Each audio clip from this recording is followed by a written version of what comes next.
దేవుని మాట ప్రకారంగా 75 సంవత్సరాల వయసులో, ఏమండి ఎంత బలహీనంగా ఉంటుంది 75 సంవత్సరాల వయసులో, యవనస్తుడు కాదు, తన భార్యని తీసుకొని, తన తమ్ముడు కుమారుడు లోతుని తీసుకొని, తన పశువులు, ఒంటెలు, గాడిదలు మొత్తం తీసుకొని ఈ యొక్క కనాను దేశంలో సంచరిస్తూ ఆ దేశాన్ని చూసినప్పుడల్లా దేవుడు ఒక వాగ్దానం చెప్తున్నాడు. ఇదిగో నువ్వు చూసినంత దూరం నీకు ఈ ప్రాంతాన్ని నేను ఇవ్వబోతున్నాను అన్నప్పుడు అబ్రహాం గారికి ఆశ కలిగి, నా సంతానం ఈ యొక్క కనాను దేశంలో స్వాస్థ్యంగా మార్చుకోవాలని ఆయన ఏం చేసేవాడంటే గ్రామాలకు వెళ్ళేవాడు, ఊరికి వెళ్ళేవాడు, ఆ ప్రాంతాలన్నీ తిరిగేవాడు. ఆ ప్రాంతాల్లో ఆయన కనుదృష్టి ఎంత దూరం ఉంటుందో అంత దూరం చూసేవాడు. ఎందుకు తెలుసా? ఇదంతా కూడా నా బిడ్డలకి కావాలి, నా యొక్క వంశానికి కావాలి, ఇదంతా నా దేవుడు ఇస్తాడని దేవుడు నమ్మాడు. కానీ ఆయన ఏ సంతానం ఇవ్వలేదు. ఈ వయసులో కూడా ఆయనకి ఏ సంతానం కలగలేదు. అప్పుడు భయపడ్డాడు.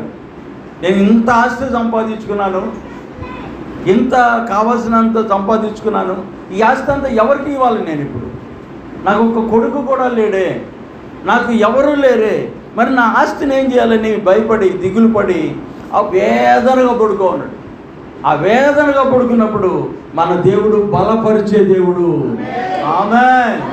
అప్పుడు వచ్చాడు దేవుడు, అబ్రహామా భయపడకు, నీకు కేడము, నీకు బహుమానము అత్యధికముగా చేయబోతున్నాను. నా దగ్గరకు వచ్చిన నిన్ను ఆశీర్వదించకుండా నేను విడిచిపెడతాను అనుకున్నావా? నాతో ఉన్న నిన్నును నేను చెప్పిన వాగ్దానం నెరవేర్చుకుంటా ఉంటానని నువ్వు అనుకుంటున్నావా? ఇదిగో నీకు ఒక కుమారుడిని నేను ఇవ్వబోతున్నాను, ఇదిగో ఈ దేశాన్ని అంతా కూడా నీకు ఇవ్వబోతున్నాను అని నువ్వు భయపడాల్సిన అవసరం లేదు. నేను నీకు తోడుగా ఉన్నాను, నీకు కేడుగా ఉన్నాను, నీ పక్కనే నేను ఉన్నాను అన్నప్పుడు అప్పటికి అబ్రహాం గారు భయపడ్డాడు. అయ్యా నాకు ఎవరు లేరు కదా, పిల్లలు లేరు కదా, మరి నా పరిస్థితి ఏందన్నప్పుడు ఆయన వెలుపలికి రమ్మన్నాడు. బయటికి రా అన్నాడు. బయటకు వచ్చిన తర్వాత ఆకాశం వైపు తేరి చూడు. ఆమేన్. ఆ రోజు నక్షత్రాలన్నీ బాగా కనబడుతున్నాయి, తేటగా కనబడుతున్నాయి. లెక్కయ్ అన్నాడు. ఆయన లెక్కేస్తుంటే లెక్కేయలేకపోతున్నాడు. అంత సంతానాన్ని నీకు నేను ఇవ్వబోతున్నాను. దేవునికి స్తోత్రం. ఎంత అద్భుతమైన మాట అండి. కానీ నమ్మాలి కదా, ఆ మాట నమ్మాలి కదా, దేవుడు ఇచ్చిన వాగ్దానాన్ని నమ్మాలి కదా. కానీ నమ్మరు కొంతమంది, అపనమ్మకంతో ఉంటారు. కాబట్టి వాళ్ళ జీవితంలో మేలు పొందబోయే టైంకి మళ్ళా శాపాలు పొందుకుంటుంటారు, ఆశీర్వాదాలు పొందలేరు. ఆశీర్వాదాలు ఇచ్చే టైంకి మళ్ళీ పోగొట్టుకుంటూ ఉంటారు. కాబట్టి అబ్రహాము గారు ఆ వయసులో అన్ని సంవత్సరాలు ఆ ప్రాంతంలో సంచరించినా కూడా దేవుని మీద నమ్మకం పెట్టుకున్నాడు. ఆయన ఇస్తాడు, ఆయన మాట్లాడే దేవుడు, ఆయన నమ్మదగిన దేవుడు, ఆయన ఒక్కడే దేవుడు, ఇంక ఏ దేవుడు లేడు. 6వ వచనం ఒక మాట చదవండి. అతడు యెహోవాను నమ్మెను, ఆయనకు అది నీతిగా ఎంచబడెను. ఆయన దేవుణ్ణి నమ్మాడు. కాబట్టి ఈరోజు వాక్య భాగంలో దేవుడు చెప్తున్నాడు, నువ్వు నమ్ము, నా మహిమను చూస్తావు. భయపడొద్దు. నువ్వు ఏ పరిస్థితుల్లో ఉన్నా సరే నువ్వు భయపడాల్సిన అవసరం లేదు. ఈరోజు మనుషులకి భయం అనేది వచ్చేసింది. ఏంటి నా పరిస్థితి, ఏంటి నా జీవితం, ఏంటి నా ఆరోగ్యం, ప్రతి మనిషికి భయమే. కానీ ఒకటి మనం చెప్పుకోవాల్సిందంటే సజీవుడైన దేవుడు మనకు తోడుగా ఉన్నాడు. కాబట్టి భయపడాల్సిన అవసరం లేదు. ఆ నమ్మకం, ఆ విశ్వాసం, ఒకవేళ ఇంకా అపనమ్మకంలో ఉంటే, భయభ్రాంతుల్లో ఉంటే, ఈరోజైనా ప్రార్థన చేసి ప్రభువా నాకున్న చిన్న భయాన్ని తొలగించయ్యా. ఆనాడు అబ్రహాము గారితో మాట్లాడిన దేవుడు అయ్యా, ఆకాశ నక్షత్రాలుగా మారుస్తానని వాగ్దానం ఇచ్చిన దేవుడు అయ్యా అని మన భయాన్ని పోగొట్టుకోవాల్సిన రోజు ఈరోజు. ఇంకొక విషయాన్ని కూడా చెప్తాను. ఆదికాండం అబ్రహాము గారిని ధైర్యపరిచిన దేవుడు, బలహీనతల్లో బలాన్ని ఇచ్చిన దేవుడు. అదేవిధంగా 22వ అధ్యాయం ఆదికాండం 7వ వచనం, అబ్రహాము గారిని దేవుడు ఒక మాట అడిగాడు. ఇదంతా తెలిసిన విషయమే, అయినా కానీ ఇక్కడి నుంచి చెప్తే మీకు అర్థమవుతుంది. నీ ఒక్కగానొక్క కుమారుడైన ఇస్సాకును నాకు బలిగా అర్పించు అన్నాడు. అప్పటికి ఇస్సాకు వయసు ఎంత? 16 సంవత్సరాలు అనుకుందాం. ఉదాహరణకి 16 సంవత్సరాలు 17 సంవత్సరాల వయసులో ఉన్నాడు. అబ్రహాము గారి వయసు ఎంత? 100 సంవత్సరాలప్పుడు ఇస్సాకు గారు పుట్టాడు. అప్పటికి ఎంత ఉంటుంది వయసు? 116 సంవత్సరాల వయసు. 116 సంవత్సరాల వయసులో ఉన్నవాళ్ళు బాగా పరిగిస్తారా? 16 సంవత్సరాలు ఉన్న వయసులో ఉన్నవాళ్ళు పరిగిస్తారా? 16 సంవత్సరాలలో లేడి పరిగించినట్టుగా పరిగిస్తారు. కానీ అబ్రహాము గారు తన కుమారుడైన ఇస్సాకుని దేవుడు బలిగా అర్పించమన్నాడు. అబ్రహాము గారు తన కుమారుడిని తీసుకొని వెళ్తున్నాడు మోరియా పర్వతానికి. ఎక్కుతూ ఉన్నారు ఇద్దరు కలిసి. ఎక్కుతున్నప్పుడు ఇస్సాకు గారికి ఒక డౌట్ వచ్చింది. 16 సంవత్సరాలుగా వాళ్ళ తండ్రి గారు బలి ఇస్తున్నప్పుడు ఆయన పక్కనే ఉన్నాడు కాబట్టి గొర్రె పిల్ల ఉంటుంది, నిప్పు ఉంటుంది, కట్లు ఉన్నాయి. కానీ ఇప్పుడు వెళ్ళేటప్పుడు మాత్రం నిప్పు ఉంది, కట్లు ఉన్నాయి, కానీ గొర్రె పిల్ల లేదు. ఒకే డౌట్ ఇస్సాకు గారికి, అరే మా నాన్న మర్చిపోయినాడా? ఇప్పుడు మనం పైకి వెళ్తున్నాం కదా, మన గొర్రె పిల్ల ఎక్కడ దొరుకుతుంది? అది కిందనే కొనుక్కోవాలి కదా, మరి బలిపీఠం కట్టినప్పుడు వెనక్కి తిరిగి రాకూడదు కదా అన్నటువంటి ఆలోచన ఇస్సాకు గారికి ఉంది. మధ్యలో వెళ్ళారు, కొండ మీదకి వెళ్తున్నారు వాళ్ళు. వెళ్తున్నప్పుడు ఇస్సాకు గారు అడగలేక ఒక మాట అడిగాడు, నా తండ్రి గారు మన దగ్గర కట్లు ఉన్నాయి, నిప్పు ఉంది, కానీ గొర్రె పిల్ల ఎక్కడా అన్నాడు. ఇప్పుడు ఎవరిని బలిగా ఇవ్వబోతున్నాడు అబ్రహాం గారు? ఇస్సాకునే బలిగా ఇవ్వబోతున్నాడు, తన కుమారుడినే బలిగా ఇవ్వబోతున్నాడు. ఆ రోజుల్లో సంప్రదాయం ఏంటంటే వాళ్ళ పిల్లల్ని బలిగా ఇచ్చేవాళ్ళు. అప్పుడప్పుడు అబ్రహాం గారు అనుకునేవాడు, మా దేవుడు అయితే మంచి దేవుడు, బలిగా మా పిల్లల్ని అడగడు, ఆయన కనికరం కలిగిన దేవుడు, కృప కలిగిన దేవుడు అనుకునేవాడు.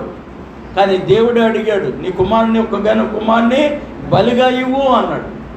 ఆ సమయంలో లేక పుట్టిన కుమారుని బలిగా ఇవ్వడానికి, 16 సంవత్సరాలు ప్రేమగా పెంచుకున్న కుమారుని బలిగా ఇవ్వడానికి ఆయన దేవుడే చూసుకుంటాడు, దేవుడే ఇచ్చాడు, దేవుడే తీసుకుంటాడు, నాదేమీ లేదని ఆయన మనస్సు ఎంత ఆలోచించో ఉంటాడు. ఇప్పుడు కుమారుడు కావాలా దేవుడు కావాలా? కుమారుడు కావాలా దేవుడు కావాలా? నాకు దేవుడు అవసరం లేదంటే ఆయన అడగడు, వదిలేస్తాడు. కానీ నా కుమారుడు కంటే నా దేవుడే నాకు ముఖ్యం. నన్ను పిలుచుకొని వచ్చాడు ఆయన.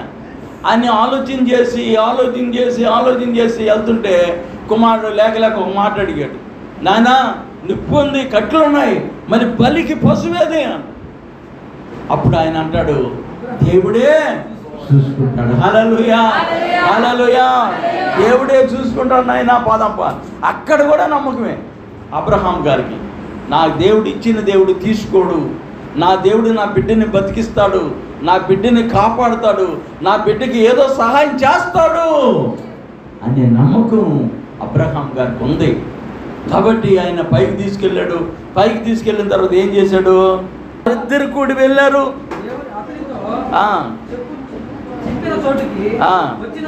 దేవుడు చెప్తున్నాడు, ఇంకా బా 3 రోజులు జరిగి నడిచి వెళ్ళారు. 3 రోజులు నడిచి వెళ్ళారు, కానీ అబ్రహాం గారి మనసు మారలేదు. సరే దేవుడు చెప్పాడు, ఇదిగో ఈ స్థలంలో నాకు నీ కుమారుడిని బలిగా ఇవ్వు అన్నాడు. ఇక ఆడికి వచ్చాడు, కట్లు పేర్చాడు, బాగా చక్కగా పేర్చాడు. ఎట్టంటే పేర్చలా, భయము భక్తి దేవుడి విషయంలో చక్కగా పేర్చాడు. పేర్చి తన కుమారుడిని బంధించాడు, 2 చేతులు 2 కాళ్ళు కట్టేశాడు. ఆయనకి ఎంత బలమో అబ్రహాం గారికి, కొడుకుని ఎత్తి కట్ల మీద పెట్టేశాడు. కట్ల మీద పెట్టేసి ఇక దేవుని దలుచుకొని కత్తి తీసుకొని కొడుకుని పొడవబోతున్నాడు. వెంటనే దేవుడు అంటున్నాడు, అబ్రహామా అబ్రహామా ఆగు, స్టాప్, ఆగు. నిజంగా దేవుడు ఎంత ఆనందించాడంటే, ఎంత సంతోషించాడు. తన కుమారుని బంధించి కట్ల మీద పేర్చినప్పుడు, అబ్రహామా అబ్రహామా, చిన్నవాని మీద చెయ్యి వేయకు, నీ ఒక్కగానొక్క కుమారుని నాకు ఇవ్వడానికి నువ్వు వెన్న తిరగలేదు కనుక నీవు నాకు భయపడుతున్నావు. హల్లెలూయా, హల్లెలూయా, హల్లెలూయా. దేవుడికి భయపడాలి. దేనికి భయపడకూడదు, దేనికి భయపడాలో ఈరోజు వాక్యంలో మీరు వినబోతూ ఉన్నారు. తొందరగా కూడా వాక్యాన్ని నేను చెప్పబోతున్నా. దేవునికి స్తోత్రం. నీవు నాకు భయపడ్డావు కనుక నిన్ను నేను అనేక జనముగా ఆశీర్వదించబోతున్నాను. నిన్ను ఆకాశ నక్షత్రాలుగా మార్చబోతున్నారు. నీ ద్వారా అనేక మంది దీవించబోతున్నారు. ఎంత దేవుని భయం అనేది మనకు ఉంటుందో, ఎంత విశ్వాసం అనేది మనకు ఉంటుందో, అన్ని దీవెనలు నువ్వు పొందుతావు, అన్ని ఆశీర్వాదాలు పొందుతావు, అన్ని ఇల్లు కట్టించుకుంటావు, అంత గొప్ప స్థాయికి నీకు వస్తుంది. అంత బంగారాన్ని నువ్వు సంపాదించుకుంటావు, అంత వెండి నువ్వు సంపాదించుకుంటావు. నీకు ఏది తక్కువ కాకుండా సమృద్ధిగా దేవుడు అనుగ్రహిస్తాడు. ఆమేన్. ఎందుకంటే నీ విశ్వాసము బట్టి దేవుడు మనల్ని ఆశీర్వదిస్తాడు. నీ విశ్వాసాన్ని బట్టి మన కుటుంబాన్ని దీవిస్తాడు. మన విశ్వాసాన్ని బట్టి దేవుడు అద్భుతంగా మనల్ని ఆయన అద్భుత కార్యాలు చేస్తాడు. చూడండి, ఇప్పుడు దాకా ఉన్న ఆశీర్వాదం వేరే అబ్రహాం గారికి, ఇప్పుడు ఆశీర్వాదం వేరే. అక్కడ కొన్ని మాటలు చదువుదాం ఏమని రాసిందో. నీకు ఒక్కడే కుమారుడు అయ్యున్న నీ కుమారుని ఈ దానికి వెనక తీయలేదు కనుక ఈ కార్యము చేసినందున నేను నిన్ను ఆశీర్వదించుస్తున్నాను. ప్రైజ్ ది లార్డ్, హల్లెలూయా. ఒకవేళ ఆ కార్యం చేయకపోతే ఆశీర్వాదం ఆగిపోయింది. నమ్మాడు దేవుణ్ణి, నమ్మాడు కాబట్టి మహిమను చూస్తున్నాడు. నమ్మనట్టుగా ఉండనట్టుగా మనం ఉన్నట్లయితే మన విశ్వాసం అక్కడే ఉంటుంది, ఎక్కడికి పోదు. కాబట్టి ఏదో నమ్ముకున్నామంటే నమ్ముకున్నాం కాదు, రోషం కలిగిన జీవితం కావాలి. ఆ విశ్వాసంలో మనం నడవాలి. మన ప్రయత్నాల్లో మనము దేవుని సన్నిధిని మనం అనుభవించాలి. దేవుడు మనల్ని బ్రతికిస్తాడు, దేవుడు మనకు క్షేమాన్ని ఇస్తాడు, దేవుడు మనకు ఆరోగ్యాన్ని ఇస్తాడు. కాబట్టి నువ్వు ఇవ్వడానికి వెనకదీయలేదు కనుక నేను ఆశీర్వదిస్తున్నాను. 17వ వచనం, నేను నిన్ను ఆశీర్వదించి ఆకాశ నక్షత్రము వలె సముద్ర తీరమందలే ఇసుక వలె నీ సంతానము నిశ్చయముగా ఆశీర్వదిస్తాను. Praise the Lord. ఆకాశ నక్షత్రాల వలె ఇసుక రేణువుల వలె ఒక గుప్పెడు ఇసుక తీసుకొని, మనకి ఇక్కడ కూడా ఉంది ఇసుక, మన ఇంటి ముందు, మన చర్చి ముందు ఒక గుప్పెడు ఇసుక తీసుకొని రేపు వారంలోకెల్లా నేను లెక్కేసుకొని వస్తానని ఎవరన్నా మీలో సాహసం చేసి ఎవరైనా ఎత్తుకొని పోయి లెక్కేసుకొని వస్తారు. ఒక గుప్పెడు అది ఎన్ని ఉంటుందో మనకి తెలియదు, లెక్క పెట్టలేరు. చాలా చాలా కష్టం. అది దేవుడు ఏమంటున్నాడు, ఆకాశ నక్షత్రముల వలె. ఆకాశ నక్షత్రాలు లెక్క పెట్టలేము.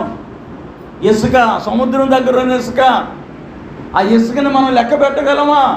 ఒక పార తీసి పక్కనేసి ఆ పారలో ఎంత ఇసుక వచ్చిందని ఒక్కొక్క కళ్ళు తీసుకొని లెక్క పెట్టగలమా? నీకు అంత సంతానం, అన్ని ఆశీర్వాదాలు.